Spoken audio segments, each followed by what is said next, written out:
अस्सलाम वालेकुम नाज़रीन, कानून की दुनिया में बात करेंगे। आज मरियम नवाज साहबा को जब कोर्ट की तरफ से बरी कर दिया गया, बाइज्जत बरी कर दिया गया, फैसला होने के बाद मरियम नवाज साहबा ने आके मीडिया टॉक की और मीडिया टॉक में उन्होंने कुछ अल्फाज बयान किए, एक बयान दिया, एक इल्जाम तराशी की। वो मैं आपके सामने बयान कर देता हूँ। वो ये था कि जिस शख्स ने इल्जाम लगाया नवाज शरीफ के ऊपर, जिसने झूठ बोला, जिसने बुहतान लगाया, इमरान खान को कहूंगी कि तुम बेबस शख्स हो आज।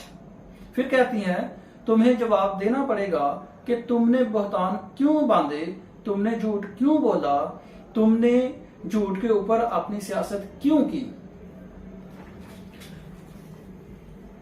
फिर कहती हैं कि तुम्हें जवाब देना पड़ेगा।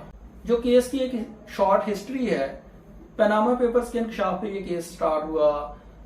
फिर ये 8 सितंबर 2017 को रेफरेंस फाइल हुआ, 6 जुलाई 2018 को इसका डिसीजन हुआ। ये सारे टेन्योर में गवर्नमेंट थी नून लीग की। प्राइम मिनिस्टर साहब थे, पहले नवाज शरीफ साहब थे, फिर बाद में शाद खान अब्बासी साहब थे, नून लीग के थे। जब फैसला हुआ नून लीग थे, और उसके बाद जब आज फैसला हुआ 29/9/2022 को, तब भी गवर्नमेंट नून लीग की है। केस बनाया उस वक्त की नून लीग की गवर्नमेंट ने, नैब ने, जो JIT फिरती थी, जो JIT वॉल्यूम 10 खोलने नहीं देती थी, उसने बनाया। गवर्नमेंट नून लीग की थी। इंकशाफ हुआ पनामा का, रेफरेंस फाइल हुआ नैब की तरफ से। इमरान खान यहाँ पे कहाँ पे आ गया? तो ये मेरा ख्याल है कि ये जो सियासी बयान है, मुझे नहीं पता कि ये ऐसे बयान क्यों दे देते हैं सोचे समझे बगैर। हालांकि दुनिया तो सारी देखती है, पढ़ी लिखी है, दुनिया सारी को पता है कि रेफरेंस कब फाइल हुआ था, किसने किया था और इंकशाफ क्या हुआ था। तो लेकिन मरियम नवाज साहबा ने ये एक बयान दाग दिया, गोलाबारी कर दी कि इमरान खान के ऊपर सारा कुछ डाल दिया। ये मरियम नवाज साहबा ने, सारे सियासतदान तकरीबन हमारे ऐसे ही करते हैं, इल्जाम तराशी एक दूसरे पे करते हैं। तो मेरा ख्याल है ये कि ऐसा होना नहीं चाहिए था। लेकिन अगर हिसाब मांगना है तो जाकर पनामा से हिसाब मांगे। अगर चेहरा देखना है तो पनामा का चेहरा देखें। इस केस में मैं बात कर रहा हूं क्योंकि मरियम नवाज साहब ने ये भी कहा कि मैं आज चेहरा देखना चाहती हूं, जिसने ये बाकी सारी बातें बुहतान वगैरह लगाए। तो चेहरा तो देखना, फिर जाके पनामा का चेहरा देखें। वहां से इंकशाफ हुआ था, वहां से इल्जाम लगे थे, बाद में इंक्वायरी हुई थी।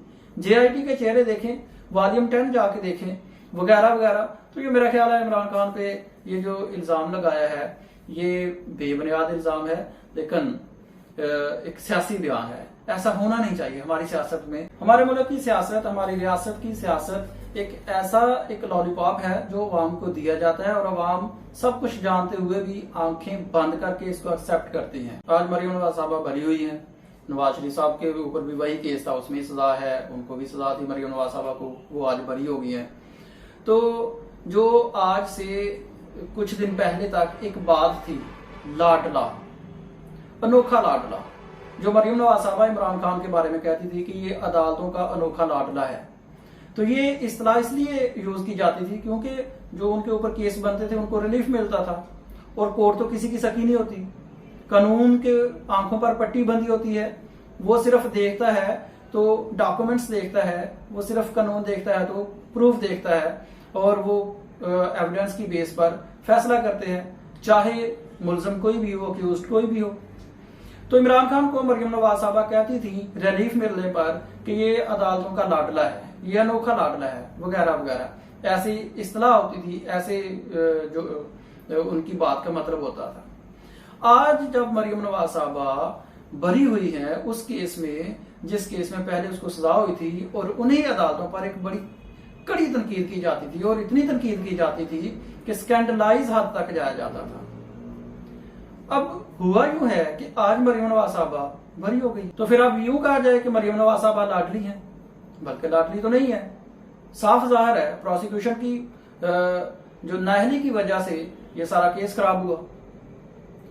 और फिर जो लाडला लाडली के जो वर्ड्स हैं, जो जुडिशरी के बारे में ऐसे अल्फाज अदा किए जाते हैं, इससे जुडिशरी की, अदालतों की, पाकिस्तान जुडिशियल सिस्टम की तौहीन होती है। जो जुडिशियल सिस्टम है वह उस पर एक असर पड़ता है।